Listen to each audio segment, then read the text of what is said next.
Autofill with content-aware crop. In this tutorial, we will learn about one of the problems that can come up when straightening an image using a crop tool. By default, the crop tool alters the marquee by bringing down its size to fit within the frame.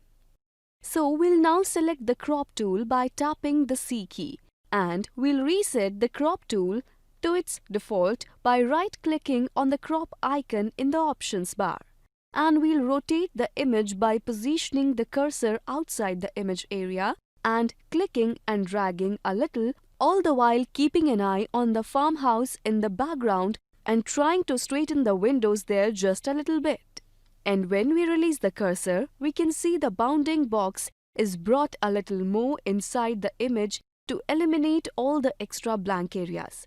And as we have begun working on a document which has a single layer in the background, we can see that white has been added to these blank areas because Photoshop automatically adds white in these areas.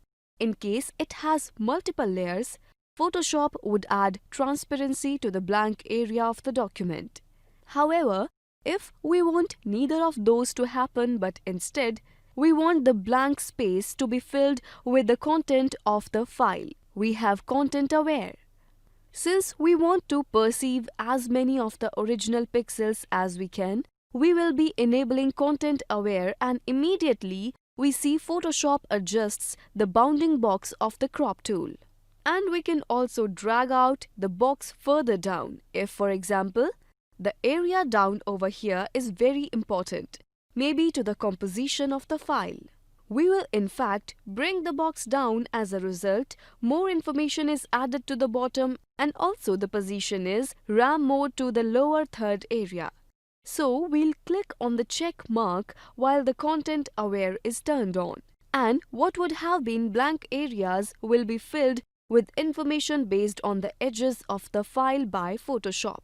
Sometimes it might not be perfect and might need some retouching even after we crop it, with Content Aware switched on.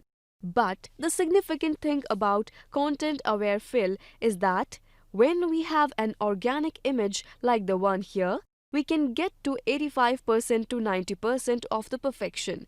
And then we can switch over to one of the retouching tools like the healing brush or the patch tool. We'll be learning more about these retouching tools in the later tutorials, and the next when we would want to change the crop of the image and fill in those areas. This is how we should be using the Content Aware Crop option with the crop tool.